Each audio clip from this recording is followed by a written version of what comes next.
रहमानिर्रहीम। Dear students, अस्सलामु अलैकुम। Computer 10th class हम स्टडी कर रहे हैं, जिसके अंदर चैप्टर नंबर 2 जो है वो हमने स्टार्ट किया हुआ है।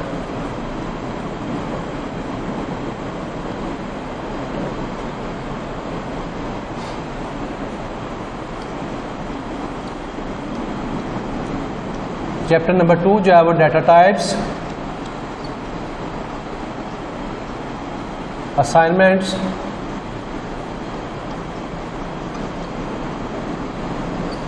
एंड इनपुट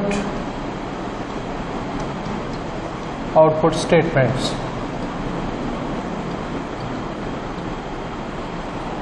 ये चैप्टर हमने स्टार्ट किया जिसके अंदर जो है इनपुट आउटपुट स्टेटमेंट से पहले जो है वो कमांड्स जो है वो हम स्टडी कर रहे हैं। डेटा टाइप्स हमने स्टडी कर ली थी, उसके बाद जो है वो कमांड्स हम जो है वो स्टडी कर रहे हैं, जिसके अंदर डिफरेंट कमांड्स जो है वो हमने देखी थी। बेसिक कमांड्स, जिसके अंदर आज जो है वो नेक्स्ट हमारे पास जो है वो रन कमांड है जी।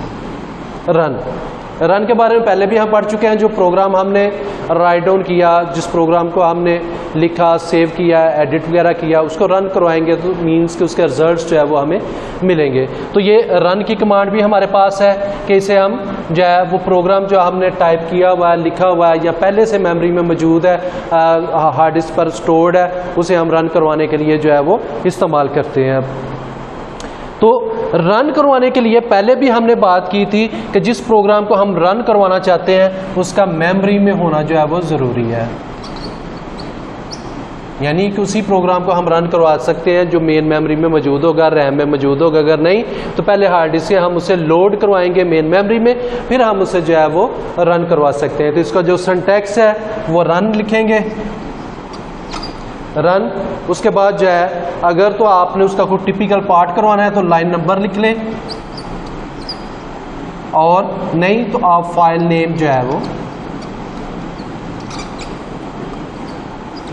ये इसके आपके पास दो इसके सिंटैक्स है, लाइन नंबर या फाइल नेम, और साथ आप आर का एक करैक्टर है वो भी आप जो है वो यूज़ कर सकते हैं।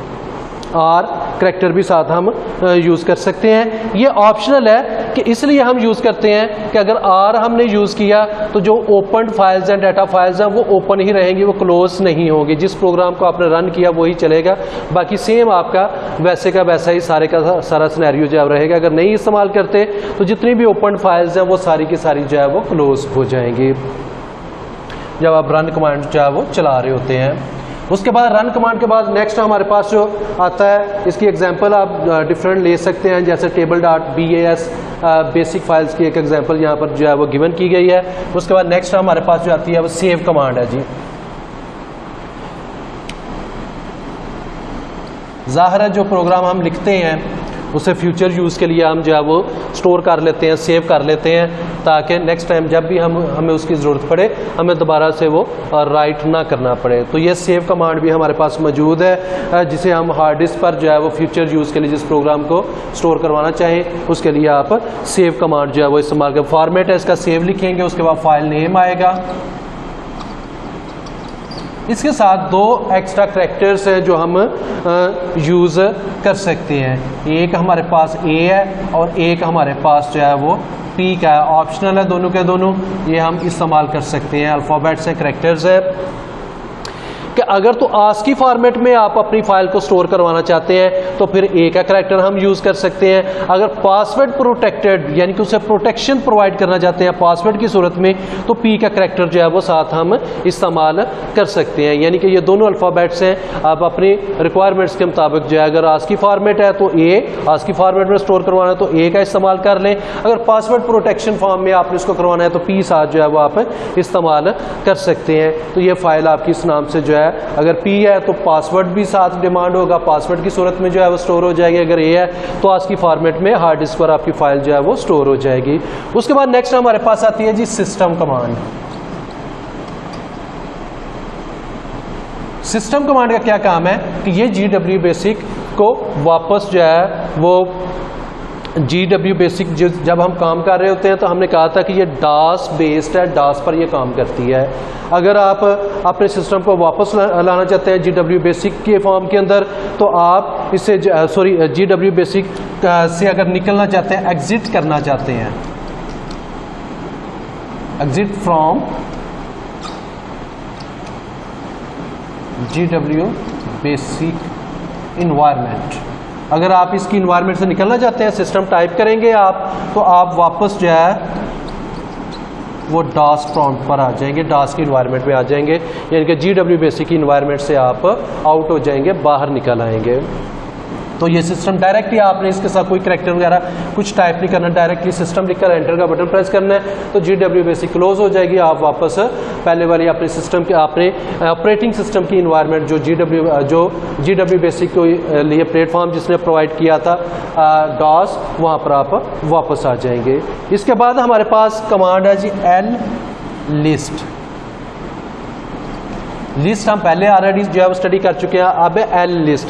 अगर प्रिंटर की मेमोरी के अंदर जो आपके पास डाटा मौजूद है उसकी आप लिस्ट लेना चाहते हैं, प्रिंटर की मेमोरी में लिस्ट पहले था फाइल्स या फाइल्स की लिस्ट लेने के लिए, अब प्रिंटर की मेमोरी के अंदर जो है जो डाटा आपने सेंड किया हुआ है उसकी लिस्ट लेने के लिए पार्शियली या कंप्लीटली, यानी कि उसका कुछ हिस्सा भी आप जो है वो डिस्प्ले करवा सकते हैं या मुकम्मल तौर पर भी आप उसको जो है वो डिस्प्ले करवा सकते हैं स्क्रीन पर। कौन सा? जो कि आपके सिस्टम की प्रिंटर की मेमोरी के अंदर जो है वो मौजूद है,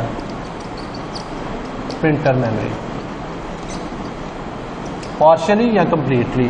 इसका सिंटैक्स है जी L लिस्ट लिखेंगे, उसके बाद आप लाइन नंबर्स बता सकते हैं जी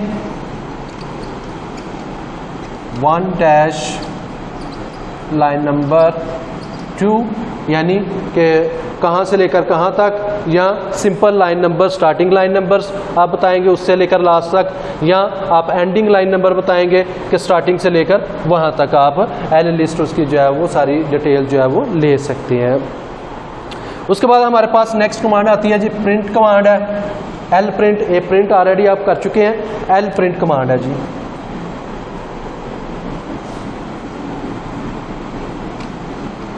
ये कुछ बुक्स पर लिस्ट और प्रिंट के नाम से है L प्रिंट, कि आप प्रिंटर पर अपने प्रोग्राम को जो है वो प्रिंट करवाना चाहते हैं, उसका प्रिंट आउट लेना चाहते हैं, तो उसके लिए L प्रिंट कमांड जो है वो आप इस्तेमाल करेंगे। L लिस्ट में उसकी जो मेमोरी में है वो डिस्प्ले करवाने के लिए, और L प्रिंट प्रिंटर पर प्रिंट आउट लेने के लिए जो है ये कमांड हम इस्तेमाल करते हैं। और इसका सिंटैक्स है जी L प्रिंट और list of expressions. List of expressions means कि आप ने वो लाइन नंबर्स उसको बता सकते हैं, वो फाइल नेम्स बता सकते हैं जिसको आपने प्रिंट करवाना है। List of expression consist of string और न्यूमेरिक एक्सप्रेशन सेपरेटेड बाय सेमीकोलंस। ठीक है, अगर ज़्यादा है तो आप सेमीकोलंस की मदद से उनकी जो है वो सेपरेशन जो है वो करेंगे। उसके बाद नेक्स्ट हमारे पास कमांड है जी CONT, कंटिन्यू, कंटिन्यू करवाने के लिए। अगर आपने अपने प्रोग्राम को जो करंटली आप जो यूज़ कर रहे हैं उसे आपने स्टॉप करवाया हुआ, पॉज करवाया हुआ था, तो उसे वहाँ से अगर आप कंटिन्यू करवाना चाहते हैं तो CONT की कमांड है, आप ये टाइप करेंगे, वहाँ पर एंटर का बटन प्रेस करेंगे तो वो प्रोग्राम जहाँ पर वो स्टॉप था वहाँ से ही वो आगे कैरी ऑन हो जाएगा, वहाँ से आगे वो चलना जो है वो शुरू हो जाएगा। तो CONT कमांड जो है वो हम अपने प्रोग्राम की एग्जीक्यूशन को दोबारा से वहाँ से ही कंटिन्यू करवाने के लिए जो है वो इस्तेमाल हम करते हैं। तो डियर स्टूडेंट्स, ये हमारा आज का लेक्चर था जिसके अंदर बेसिक कमांड्स जो है वो हमारी एंड हो गई हैं, और नेक्स्ट लेक्चर में हम इंशाल्लाह इसकी स्टेटमेंट्स जो है ना वो स्टार्ट करेंगे। मैं उम्मीद करता हूँ कि आप लोगों ने इन लेक्चर्स को जो है वो अंडरस्टैंड किया होगा और इनको बुक से भी जो है वो रीड किया होगा, इनकी एग्जांपल्स भी जो है वो देखी होंगी। तो इंशाल्लाह मुलाकात होगी नेक्स्ट लेक्चर में। अपना बहुत ज़्यादा ख्याल रखिएगा। अल्लाह हाफिज़।